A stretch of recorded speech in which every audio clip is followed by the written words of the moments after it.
എല്ലാ കൂട്ടുകാർക്കും അച്ചീസ് ഫ്ലവറിൻ്റെ പുതിയൊരു വീഡിയോയിലേക്ക് സ്വാഗതം.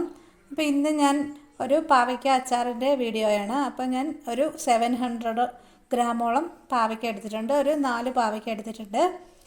അപ്പോൾ ഇനി ഇതിൻ്റെ കുരുവെല്ലാം കളഞ്ഞിട്ട് ചെറുതായിട്ട് നമുക്കിതൊന്ന് അരിഞ്ഞെടുക്കാം. പാവയ്ക്ക എല്ലാം ഞാൻ ഇതേപോലെ ഒരു മീഡിയം തിക്നെസ്സിൽ അരിഞ്ഞെടുത്തിട്ടുണ്ട്. നീളത്തിലാണ് അരിഞ്ഞെടുത്തേക്കുന്നത്. ഒത്തിരി തിക്കോ അല്ല, എന്നാൽ ഒത്തിരി തിന്നും അല്ലാത്ത രീതിയിലൊന്ന് അരിഞ്ഞെടുക്കുക. ഇതിലേക്ക് ആവശ്യമായിട്ടുള്ള ഉപ്പൊന്ന് ചേർത്ത് കൊടുക്കുക. ഞാനിവിടെ ഒരു 1.5 ടീസ്പൂൺ ഉപ്പ് ചേർത്ത് കൊടുക്കുന്നുണ്ട്. പിന്നെ ഒരു 2 ടീസ്പൂൺ വിനാഗിരി കൂടെ ചേർത്ത് കൊടുത്തിട്ട് നന്നായിട്ടൊന്ന് ഇത് മിക്സ് ചെയ്യാം. നമുക്ക്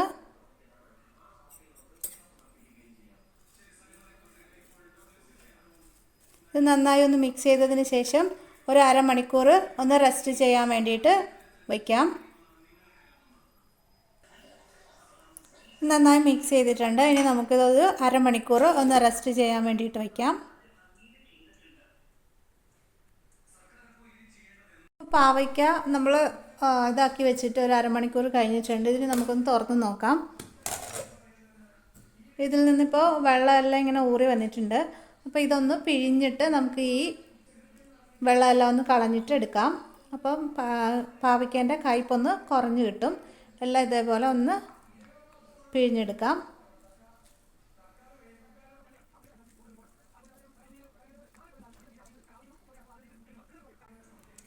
പാവയ്ക്കെല്ലാം നന്നായിട്ട് വെള്ളമെല്ലാം കളഞ്ഞെടുത്തിട്ടുണ്ട്. ഈ വെള്ളം നമുക്കിനി കളയാം.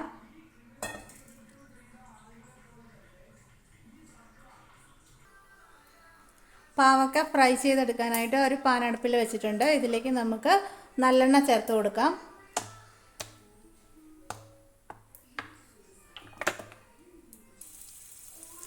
ഇനി ഇതിലേക്ക് നമുക്ക് പാവയ്ക്ക ഒന്ന് ചേർത്ത് കൊടുത്തിട്ട് ഒന്ന് ഫ്രൈ ചെയ്തെടുക്കാം.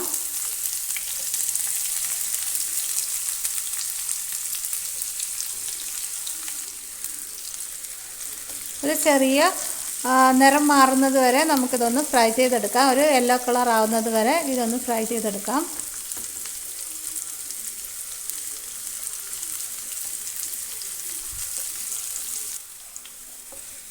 ഇപ്പോൾ ഏകദേശം പാവയ്ക്കെല്ലാം ഫ്രൈ ആയി വന്നിട്ടുണ്ട്. ഇതേപോലെ ഫ്രൈ ആയാൽ മതി, ഒത്തിരി ഡീപ്പ് ഫ്രൈ ആവണ്ട. അപ്പോൾ ഇനി ഇത് നമുക്ക് എണ്ണയിൽ നിന്ന് എടുക്കാം.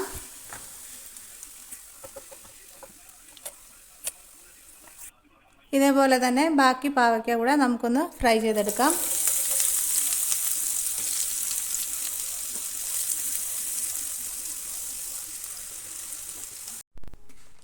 അച്ചാർ ഉണ്ടാക്കാനായിട്ട് ഞാനിവിടെ ഒരു പാൻ അടുപ്പിൽ വെച്ചിട്ടുണ്ട്.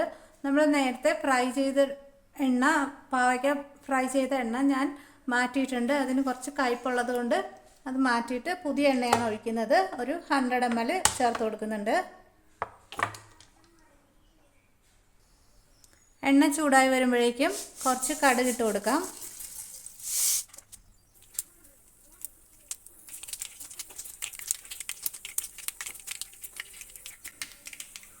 കടുക് പൊട്ടിയതിന് ശേഷം ഇതിലേക്ക് കുറച്ച് വെളുത്തുള്ളി ചേർത്ത് കൊടുക്കാം. ഇതേപോലെ ഒന്ന് ചതച്ചിട്ട് ഇതിലേക്ക് ചേർത്ത് കൊടുക്കുക.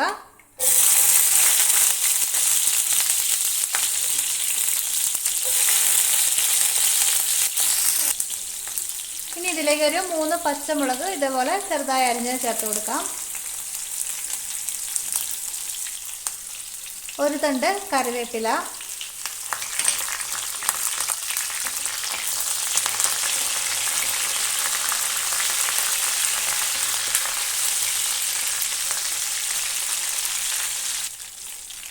വെളുത്തുള്ളിയുടെ നിറം ഒരു ചെറിയ യെല്ലോ കളർ ആവുന്നത് വരെ ഒന്ന് വഴറ്റി കൊടുക്കുക.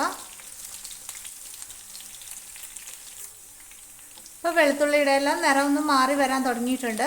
ഈ സമയം നമുക്ക് തീ നന്നായി കുറച്ചതിന് ശേഷം പൊടികളൊന്ന് ചേർത്ത് കൊടുക്കാം.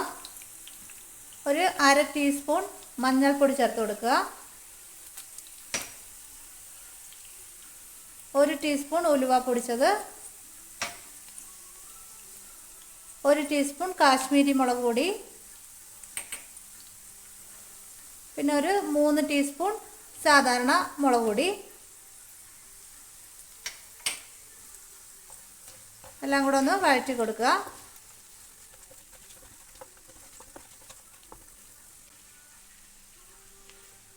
ഇതിലേക്ക് 1.5 ടീസ്പൂൺ കായം പൊടിച്ചത് കൂടെ ചേർത്ത് കൊടുക്കുക. നന്നായി മിക്സ് ചെയ്യുക.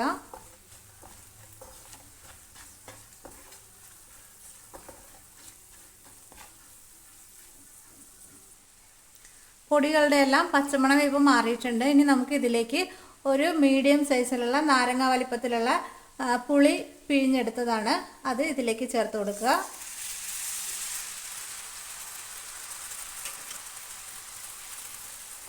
നന്നായി ഒന്ന് മിക്സ് ചെയ്ത് കൊടുക്കാം. ഇനി ഇതിലേക്ക് ആവശ്യമായിട്ടുള്ള ഉപ്പ് ചേർത്ത് കൊടുക്കുക.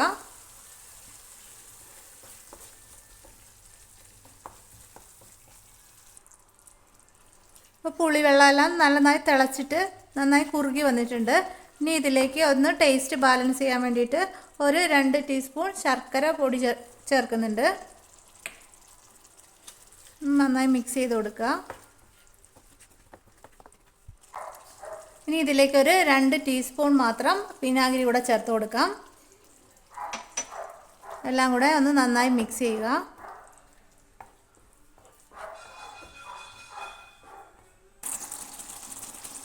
ഇപ്പോൾ ഈ ഗ്രേവി നന്നായിട്ട് കുറുകി വന്നിട്ടുണ്ട്. ഇനി ഇതിലേക്ക് നമ്മൾ ഫ്രൈ ചെയ്ത് വെച്ചിരിക്കുന്ന പാവയ്ക്ക ചേർത്ത് കൊടുക്കാം.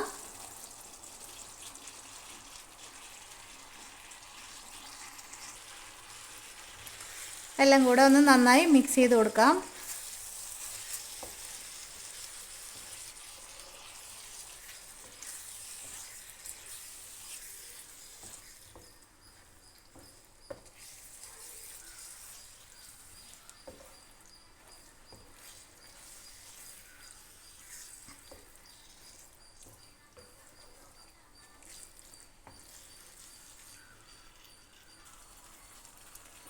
അങ്ങനെ നമ്മുടെ ഒട്ടും കയ്പില്ലാത്ത പാവയ്ക്ക അച്ചാർ റെഡി ആയിട്ടുണ്ട്. ഇനി ഇതൊരു എയർ ടൈറ്റ് ആയിട്ടുള്ള കണ്ടെയ്നറിൽ അടച്ച് സൂക്ഷിക്കാവുന്നതാണ്. ഒരു 2 ദിവസത്തിന് ശേഷം ഇത് യൂസ് ചെയ്യാവുന്നതാണ്. അപ്പം പുളിയും എല്ലാം ബാലൻസായി കിട്ടും.